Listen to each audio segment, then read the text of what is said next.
All right. I'd like to open the planning commission regular meeting Wednesday, November 20th, 2024.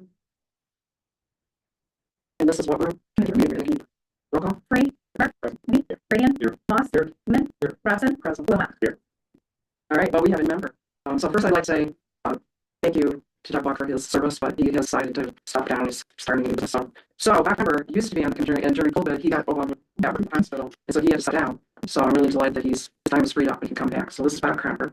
And generally about what we do is we introduce ourselves. So Rich, you want to start? I've been living in Johnson for 22 years, and I've been resident and been on mission for about 4 or 5 years. I'm Max Brady. I'm a local time. Lived here for about 2.5 years, and I've been on the planning commission for about a month. So Is it on month? it's September. 2 months. November. You know me, resident Toski for 12 years, and member of the planning commission for 3 years. Starting my second term. And so I'm going on 13 years in Toski, teaching high schools there, and my wife is also involved in those years. Albert Moss, I would say that I'm 28 year resident, my first 23, in the last since I retired. My professional life, I was a registered U.S. professor, started my career here, and then went down to Kalamazoo just to go to school for a couple of months and stayed 4 years. I started teaching up there at the community college. Rick Newman, semi-retired local architect, and here in Petoskey 44 years now. I've worked for kids that were raised here, went to UM, and been on planning commission around 10 years, I guess, or something like that. Yeah, Cynthia and Robson. I don't know how long I've been a resident, maybe 30 years in Petoskey, and a graphic designer, and I've been on the planning commission for 15 years. John McNair, police planning consultant. And so I'm sorry. I've been here for 59 years. And it's a pleasure to be with this group. And I've been asking forward to do in the future. Thank you. Welcome. Yes. Okay. All right. Approval of minutes. Any corrections, changes? Motion, I move to the minutes. Okay. So try to make a motion. Next seconds. All in favor of the minutes? Aye. Nope, got a vote. So you approve or not? They are approved. No, you don't. I'm saying you have abstain. All right, new business, case number 3-24, special condition sign extended to speaker. I don't know if I'm saying that. Yes. Yeah. Okay. With orders Lake Street. Okay. Or do we have Lisa? Okay, so the store owner at 426th Street has requested to put up a large red bullet and ribbons on the corner of the building at the corner of Howard and East Lake Street. It exceeds the allowable sign area as per the ordinance definition of sign doesn't include decoration. So upon the abilities, I've not approved it. I took the design committee to see if there was another determination, something else it could potentially be. They to determine it would be sign. Their limit is 25% higher than the allowable maximum for sign area. So unfortunately, they weren't able to approve it either, and the business owner would and asked to appeal to the planning commission for consideration of this decoration from November 15th, which is coming gone through January 15th. Is something she'd like to do annually. So if you explain, or also the study period for something. So temporary signs are allowed 17 days and 100-day period per our sign ordinance. So the time period would be extensively longer than what is per the ordinance. But we don't have anything in the sign ordinance that allows this to happen. So I don't know if the planning commission are held to that charge as well. They are, but they can deal. Right. So John, you have any recommendation? Yes, I do. Took a look at this, and I have the question: is this sign or is this a certificate? And based on the sign definition, you notice that it said mentioned it used the word decoration. It also uses the term building. It also says something regarding displayed upon any structure, building, or parcel of land within 3 feet of a window interior that attracts attention to business. Okay, so is it a sign or is it a decoration? So I have to ask the question. One more time, take a look. This is in my report. Is this a sign? Is it this decoration? It tells you that I attract attention to the window with 3 feet of interior. It's got lights on it, and to me, it's a sign or decoration. This is in front of a mirror spoon, with LED, got illumination, got rays. To attract attention to the display. Next slide. This is a really nice, actually window. This is a really nice decorated storefront downtown. This is a women's door. It draws attention. It's a sign. It's illuminated, and it's within 3 feet of the interior window, so it matches the condition for a sign. The next one is the Quiet Moose. This is their Anaco. Same thing. Everybody decorated. Everybody got a sign up. It's illuminated. Draws attention. In fact, across the street to the other one, these lights actually blink and they're phased on and all. It actually grabs attention when you're on the street. And this is Rocking Horse. Same thing. Is it a sign or is it a Christmas decoration? So my suggestion, this is what the proposal would look like. So I suggested approach is this. The ordinance is silent. The next slide, please. The ordinance is silent on decoration. Other sign codes have provision for holiday decorations that they go up 15 days before the holiday. They have to come down and decorate it afterwards. My concern is that, and if the planning commission decides this is a sign, my concern is that we may have to write letters to the business owners saying that they're in violation of the sign code. Personally, as a guy that's been in government like 35 or 40 years, this is like, it's not overreach, it's like we're tripping over ourselves in determination. So my suggestion to the PC is we have to treat everybody fairly. They don't want to cause ruckus in the business community. People are intent to decorate their businesses. Planning commission should approve this. Sign committee is still meeting. Sign committee needs to put some provision in the new sign code relative to holiday decorations in terms of when they come down. My position on holiday decorations, Christmas decorations in downtown is we follow the city schedule. They put up the city garland. They take them down on January 15th. They put them up around November 15th. That's a reasonable time frame. Everybody's saying provision. I would even submit that the city's garland and wreaths and lights on the poles is advertising for city. We're not in a position where it's a violation against the city. So let's give it let's get this moving forward. That's my recommendation. The provision in the code talks about decorations. We got to be fair and equal to everybody that's downtown. I think this appropriate uses need to address it in the revision and move on with it at this point. Okay, any discussion? I make that motion. Let's slow down to, approve the request, with the condition that we, the planning commission, decide to, do some revising of our ordinance, to remove decorations, seasonal decorations from the definition of signs and the definition of special conditions, to clean that up and allow this request to be approved, as proposed.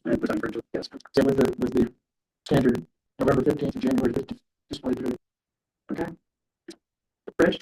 I would only add that, if you're removing it from the sign ordinance, is there potential for some interpretation that wouldn't be, Oh, it could be a different. Right. Okay. First time, we don't address in the sign ordinance now. So that's the update is you have a section, we have to be careful about being neutral, so we'll have to see what verbiage we use, but we absolutely want downtown to be aware this is a level of yeah, so I think this is the way to go. But we're not undermining sign ordinance with your standard fix it. My own opinion that we to do it annually. I think that we have the new decoration ordinance or revision of the sign code. We should make sure that this is just for this time period, and the annual decision could be made. Because the question that we've done this year, and annually, I'd like to not do that annually because it could tell you guys in advance. We start look at the last year. I think Decoration, hopefully our price would be done. Yeah, but this year, not just want to make sure we're not facing. So yeah, January 15th, 2025. Yeah, so just clarify, is this eliminated or not eliminated?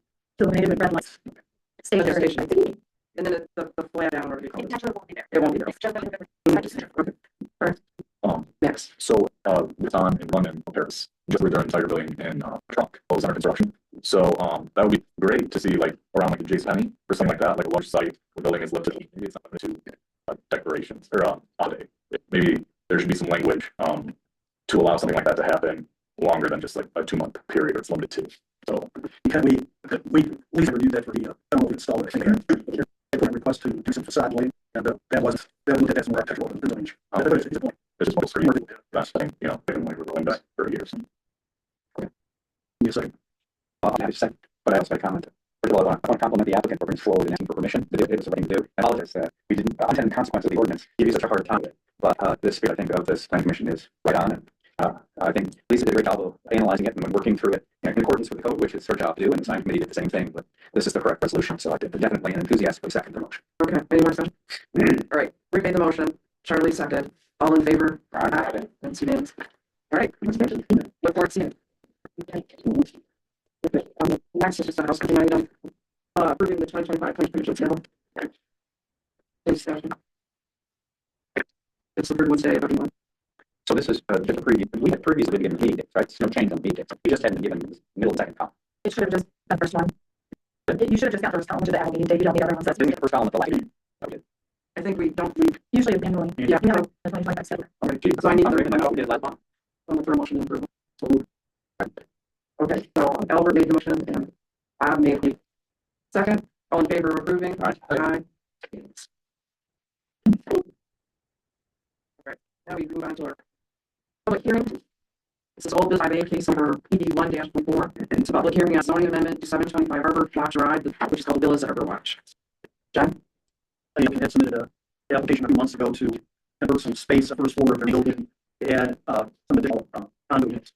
The major amendment provision in the plan development article says that, it's triggered if there's any residential uses or any total number. So this division that Cynthia that triggers a major amendment came into play, which required them to submit an application and a public hearing, which, depending on the planning commission's decision, will eventually go to the council for their review and determination. They're proposing to convert the first floor exercise space, undefined spaces into 3 2-bed condo and studio, which is number 4. I pictured those on the attached site plan. You can see the location of the buildings. According to their post site plan, they're looking at 50 parking spaces. They have 6 garages, which I can verify, but it looks they're wide. They look like they have 50 cars each. But based on 29 condos in the proposed 4, they appear to meet the full 40 space. The site plan has 52, so there's that they're meeting the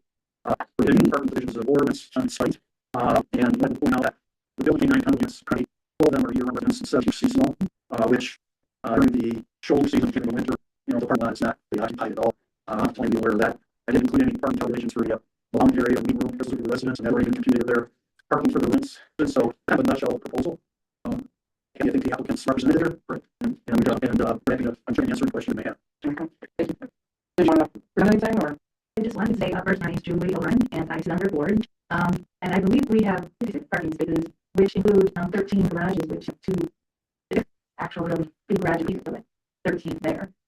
One we also have parking for storage in there, so there's an elevated service there. I also would like to say we had, I believe in the proposal, we mentioned that the kitchen area would be to be built into a unit, so it's 2 completed units currently, the kitchen and then the gym space, and the gym would go to a location. So that Any questions for the applicant? Yeah, you said, like I said, we're already for it, because the first line is, Thank you, Dr. Redding, for 1, 3, 4, 2. Didn't even notice that. All right, before we get started, I'm going to open up the public hearing.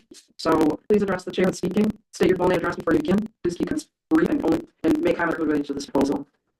So it is, I'm opening it at 6:02. Anybody like to comment on what's before us? All right, is there anybody on the, okay, so I'm going to public hearing at 6:05. And look to the planning commission for either more discussion or motion. I think it's nice that they're able to build more units in the village, and there's always a need for more residential capacity in the community.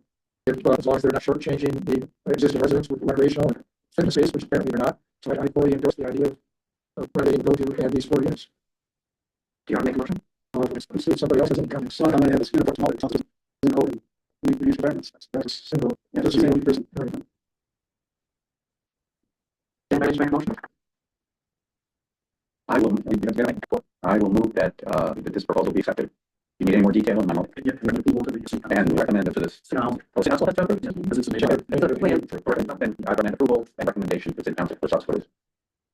I'll sign. Okay, so Charlie makes the motion, makes the second, and all in favor? Aye. It's unanimous. All right, finally, agenda, is short-term rental amendment. Thank you for coming. So I open this up to Jen. Okay, we discussed this at the last meeting, and based on planning commission comment, we like it, but we need to review section 17, meeting number 2, suggested by the attorney, based on a year with administration on the SB ordinance. This is not language public. I found I'll see that not in practice, but that in. This is the attorney's recommended language. You have the chair has had one comment that you made after 23, the word "r" should be inserted. Shall be, the R shall be. Shall be would be better. Shall be. So that is our recommendation is the planning commission approve the amendment to the ordinance and send it on to the council for ratification. Question, John, they're going to indicate this is all new language. Do we have some language in about grandfather? We said, is it replacement language? Yes. Okay, it would have been best for me to see cross out what. Yeah. That may have come to us. That's the last time. This is okay. We're clean, but this is one point out. This is the language. Yeah, we don't have any problem. Well, and then there's 2 other, for number 3, they added taxi code ordinances, and I think 1, they combined the motel definition to include the 3 excluded. So, that's what we're considering. I may be confused from last month's meeting, but I was thinking that we decided that as long as units were kept on the second floor and not on the first floor, that the office service district should be included in the business district. Wasn't that part of the discussion? But there's no motion made, and I believe that the city staff looked at everything, because there were 2 other things they wanted to take out. Most of it take off. One of them is the OS. I guess I misunderstood the discussion because I was thinking that office service was okay, so I couldn't be waiting on the first floor. But we didn't come over, we didn't approve it, it was just discussed, and I don't think there was consensus. But you're certainly welcome to add it if you would like. I personally don't have a problem with it, but we didn't take any action until last month at the last meeting. Shane, was there, so we had that in there, you had it? It sounds like city council is supportive of adding OS. Okay.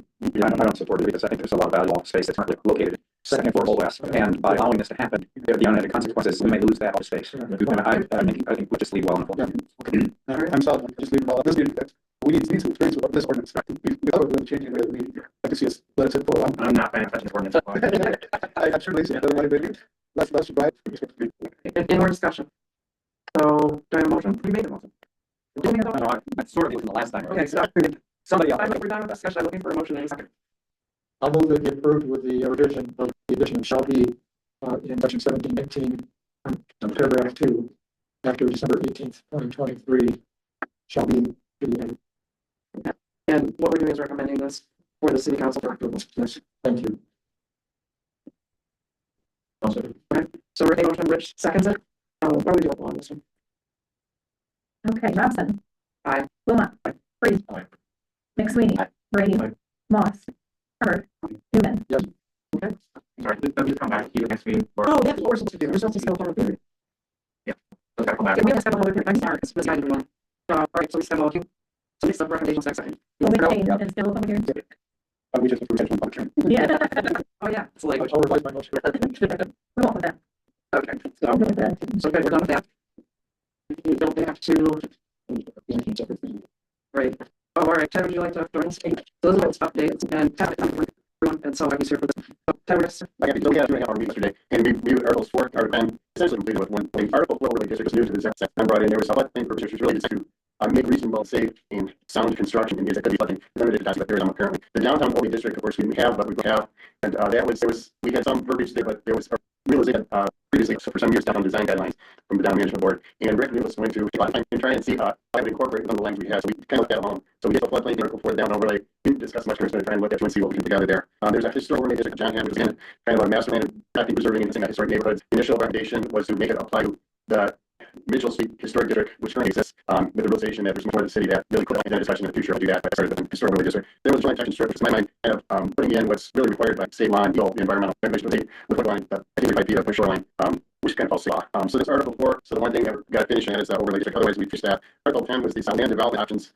And that included a couple new things in the whole thing. The new thing, kind of many development section was very brief, and a cottage court idea that was pretty much about that. The third one was versus calling a plan development, previously planned unit development thing. And the deal with that is, I was looking to make a process that was good, but also not overly burdensome on developers, and kind of looking at what things we're doing hand up.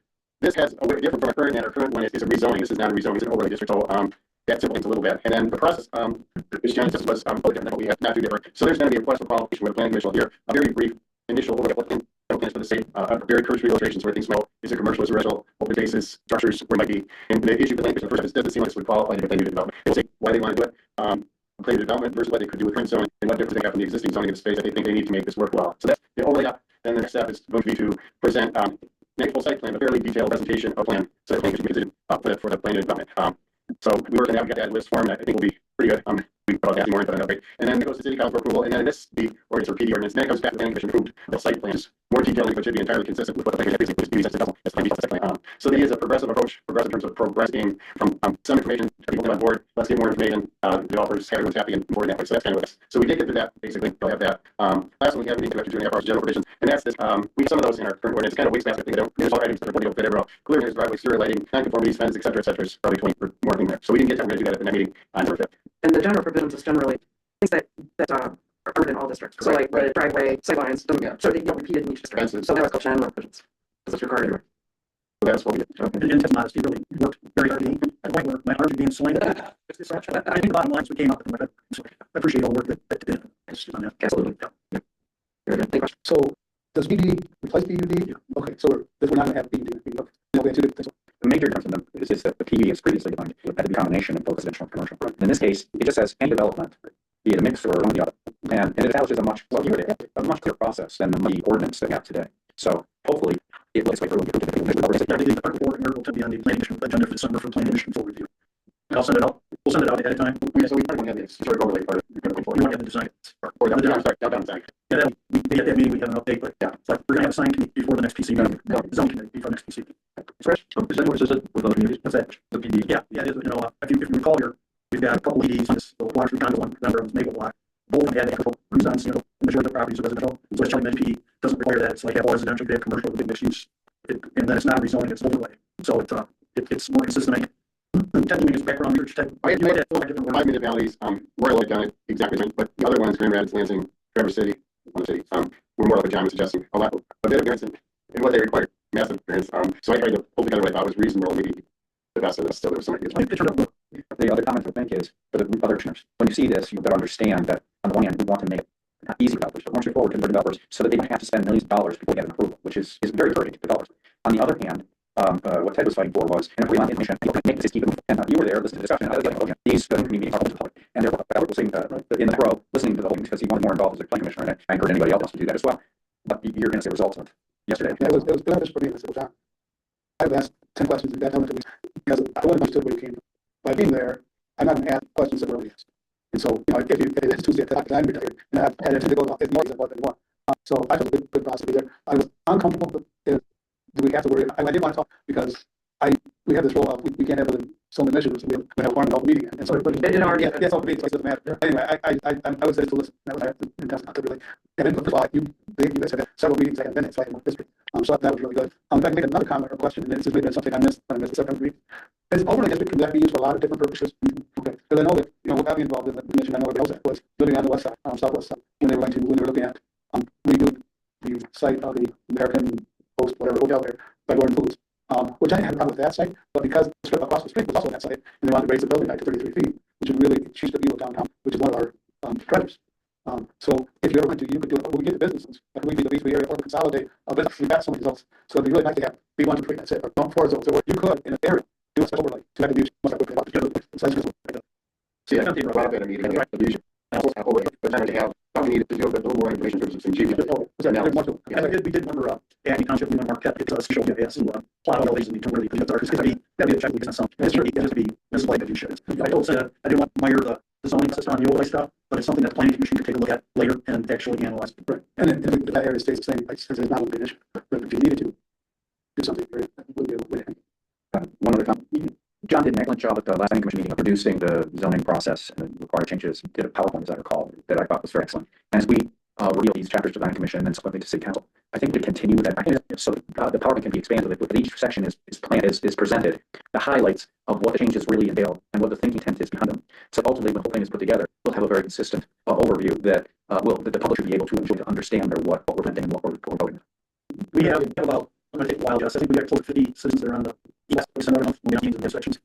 Then a lot of people go to the project website, which is the best way to do all the packets and all the neat summaries there. So we're trying to make it as transparent as possible. So whatever the committee needs to see the sign. We have directly the residents that should be. Not necessarily. Yeah, maybe we did. Oh yeah. Oh, yeah, sure. It's kind of record. Okay. Public comment? I get one. I really like that discussion, which is that great versus sign. I know there was a comment at the end about next year that business, and I was just in the spirit of understanding that Christmas decorations versus sign is not really dealt with in ordinance. And what I did everyone saying, if something that they're going to have to come back next year, it kind of seems like everyone else is going to have to come back next year. Yes, anyone. That's how I have done that. They also at this point have issues that every year until the I don't want handcuffs on. Yeah, I just want to. All right, so now it's commissioner comments. So let's start. We lost a sign committee member in Doug Clark, and so I'm looking for a new member. And anybody would like to hear it meets on Tuesday at 10 a.m. If anybody's concerned about going to the sign is perfect.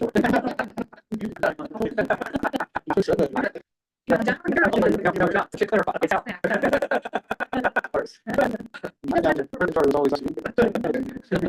All right, or is anybody going? In the defense of sign committee, a lot of progress was made long before I showed up, and a lot of progress. It's come together. The pain is now passed. Not to say there won't be pain going forward, but the pain's gone, and I think it will be a good result. So Max, you can come mildly interested. No, I'm signing up on a Tuesday. Oh, no, what would work for you? I'll get my wet here. Well, so, Another two. Albert? I've been following zoning stuff so much. I want to come to zoning meeting because they have different cities. Hallelujah. Yeah. It doesn't have to be one of them. No, planning commission and. It's It's gonna be wonderful, yeah, but I'm not being facetious, I mean. I was thinking about it, but yeah, All right, so how many hours TV is the? Well, I like that felt before. The city manager isn't building any of that. She's when is your meeting? the fourth, well, for the second meeting, it's fourth Tuesday. And that, We only meet if there's a reason to meet. Right now, the sign ordinance is the reason to meet. Outside that is as we get. right, we Things get, that need to be updated or amended in the ordinance, or if we have some appeals to the committee for special conditions, I approve. Because Lisa said no. so I've been on this sign for 15 years, I guess I'm going right to the front door. We used to meet for every single sign and we changed that. And so we go once without, because we're redoing the ordinance right now. I don't know how long it's going to take us, because what we're doing now is trying to get all the content language out. Right, that question you were over one page, but now it's not like you're really. But the truth is, what's come to light is a lot of updates that are necessary that are being integrated into. Well, I don't know about a lot. We're gonna have to deal with decorations, but no, the sign ordinance has worked. When you look at the sign around town, size wise, rating wise, I think there's no complaints. Yeah, the community has really improved over the past 20 years with our current sign ordinance. And it is to date never been challenged in terms of litigation. So it's we just, of course, not to be content. If we want to have sign ordinance, it's going to have to be content neutral. So that's, it really, we're at the, I feel like this is kind of the tail end of things. As far as going through and just deleting the content. I'm ready for it.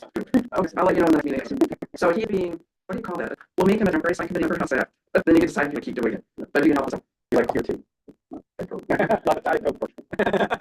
right, I'll let you know. We forgot something.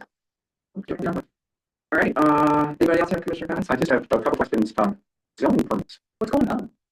Wow. Yes, 102 so far. Wow, what's going on? Tell us, give us a little understanding of it.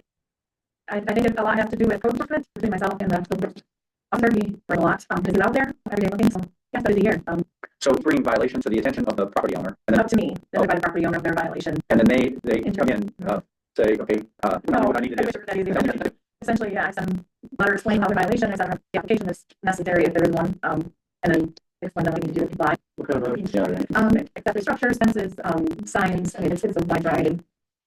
That's the area, lighting signs, fences, etc. And the fencing violations, are they primarily front house violations? Some are they don't have without a permit, because you are required to have a permit for them. Other have been, Correct me if I'm wrong, but fence ordinances, you have a decorative in front. in the corner front, not in front. No fences are allowed in the front yard. Decorative can be in the corner front, 2 feet, Meaning it's in the corner property? in the corner front. Otherwise, They're kind of like in your side yard, but you're having that corner. correct. But in terms of side yards, non-corner, side yards and rear yards, it's limited to 6 feet, which is a consideration for the discussion of second management. Because a deer can still over 6 foot, that's not a problem. So, just something to think about. I'm told if it's E80 or an opaque fence, and yeah, that's all it's taken 6 feet, I don't know, because they want to have people see what's on the side. It's a consideration that once people start thinking of me, help accommodate other issues. Yeah, I guess solid has been updating. In the side yard, Designer. yeah. In terms Even that requires true. As the people with fences. Do all the deer.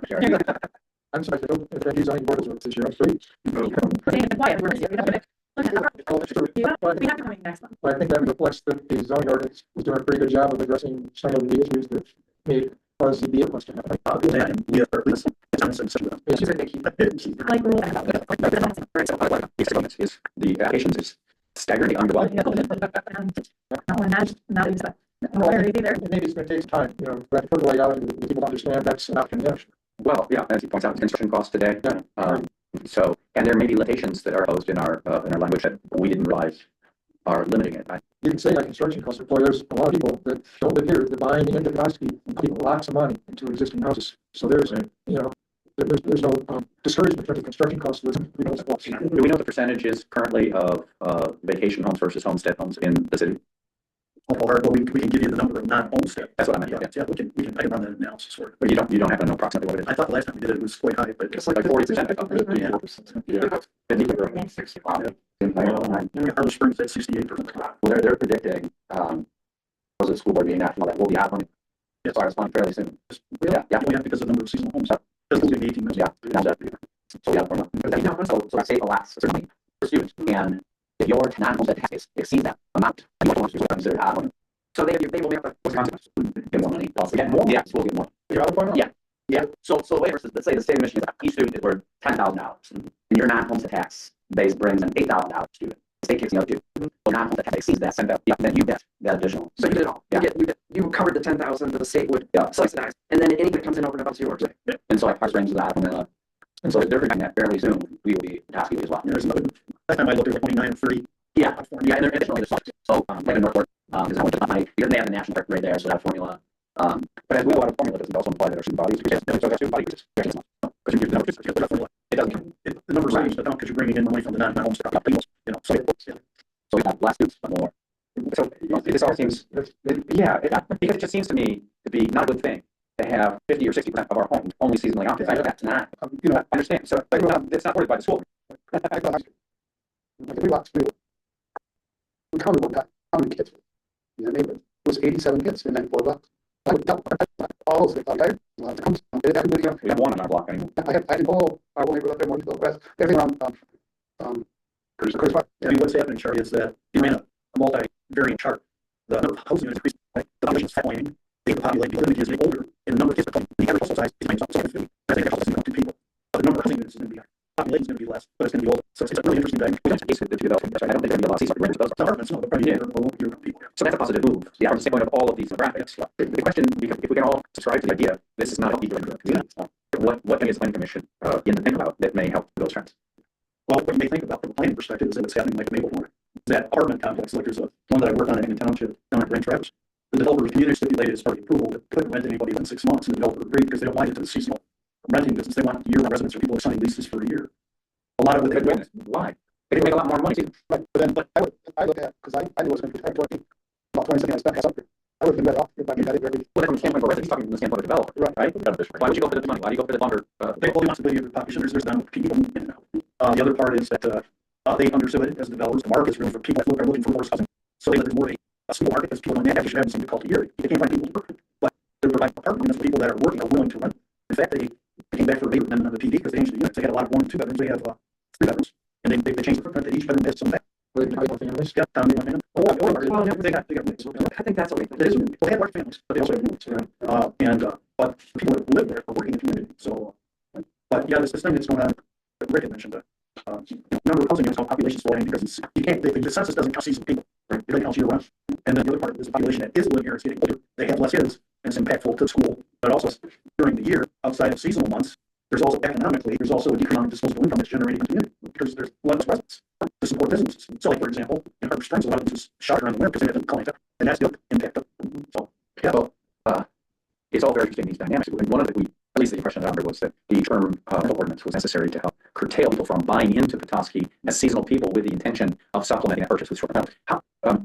How are we doing with identifying cheaters on short-term rental? And are we finding them? Yeah. So there is reason to believe that this is one of the justifications for going through, that is trying to curtail investment purchases with the idea of supplementing it for rentals. Yes, we're scanning constantly looking for our license SDRs. We find them, Is that what you know? That'd be interesting too. So the contract, because there are companies that get scanning for the contract with them. Yeah, so I think that's the most efficient way. Yeah, so can work out. Be helpful in terms of legal behind it. Your threat is that locations are buying housing and release apartments. There's like that. And talking more folks, that happens quite often. And those management companies may or may not be in and around the area. So, but once the management companies are local, they're all pretty much aware now. yeah, sure. They should know the zoning ordinance. you get calls from realtors too. They call us. Yeah, we're not here in my office talking about zoning and is it zoned appropriately for that use. Yeah. And I will say that there are young people moving to the area. They just can't afford to live it. I mean, I think of multiple people that I just can't afford it. You know, some are married with kids. You know, they're living in the Indian River area, driving a taxi day. You know, like they could, if they could afford it, they'd be living here. Yes. They want to live. They just can't. And it's ridiculous. Prices. My mom's house, we went nursing home in 2015 for $129,000 in 2015. It just resold for $380,000 for a house on our street that I buy it from her because it needed a whole foundation. When this house is falling down for $380,000. Yeah, right. I mean, so you're not to get families in here because they can't afford. If I was to have a store there, stay like I would in White Falls, Lansing, Indian River, out in the yeah, you know, they joke about fence when it's moving out here, it's $10,000 a mile. Everybody else had task, goes down.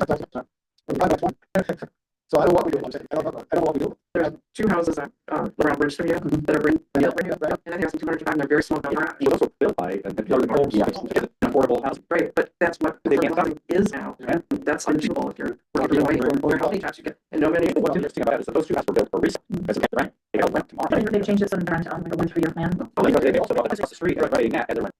Well, a lot of them, Yeah. No, very. Not the most desirable. yeah, you go outside town. There's almost 300. I think 280. Okay, so you're right, 25. Yeah, no, you can go out country if you are a teacher. Yeah. First therapist or nurse, and you can for 280,000 you get a nice house. Probably not sure you can have a house. Yeah.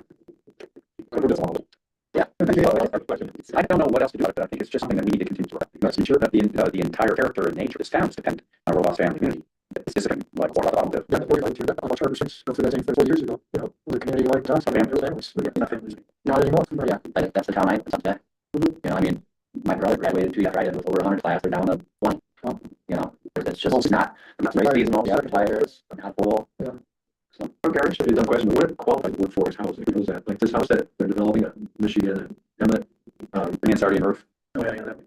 yeah. I'd like to see that it started. Well, how does that qualify for where they're at now? I mean, do they have people that buy apartments in that live Valerie or what's I that? think the concept of workforce housing is basically, you know, housing that accommodates people that are kind of starting out careers like Albert says, school teachers, legislators, officers, people that, you know, their wages aren't, they're above, they're around the median income, but they're not higher than that because they're just starting out. Right, but do they have to apply something like that? Well, What was to prevent somebody? they can enable a lot, the way that the city worked with the developer on all different levels of financing. The developers give so many units, like 60 or 128, 2 units, half units are 80 to 100 AMI. So 80% AMI property for one person, about $57,000 a year. They don't require application. It wasn't for a certain number of years. Yeah, And then like the brownfield, so yeah. it's 2 years. So, and I think because they're laws, long where has even a higher percentage. Yeah, 4%. It's lower percentage. A low percentage of the AMI. So what is the, Okay, plus. Lost at 68%. yeah, I think that's more like, Yeah. That's, And, we need to do 100 as well. and that's like, You're making good money. that's why the state amended 18 months ago, they amended the brownfield legislation to include housing. So you have to build housing on a contaminated site to build housing, and now have access to the brownfield, because that, it does help the developer. With finances, and part of that requirement is chain those things.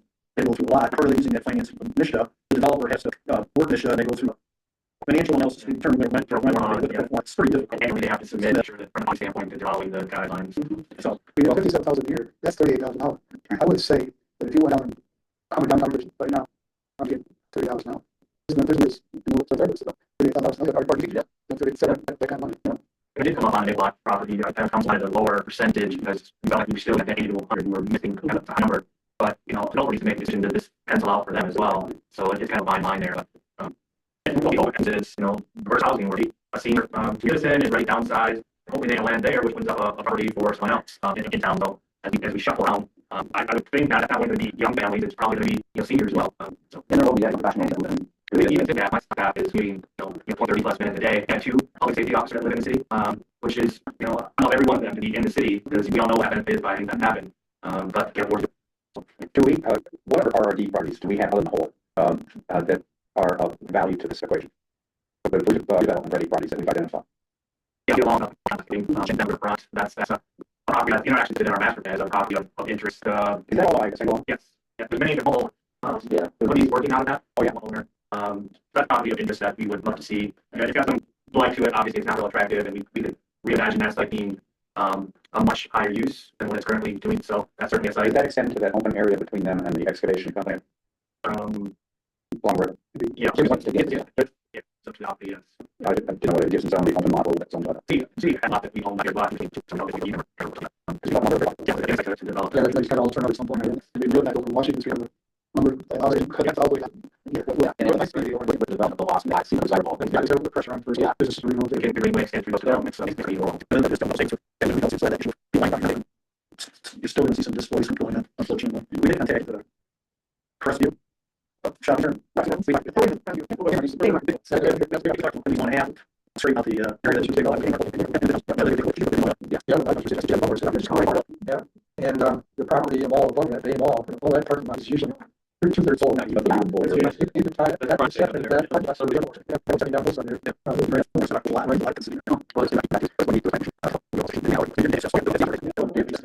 Is it possible for in on a Honda, like someone old that's waited typically to not that vehicles to pass, and then all that funding goes towards store things, towards housing? Is that a small mistake? After that, I have done some research on those city of Frankfurt, because they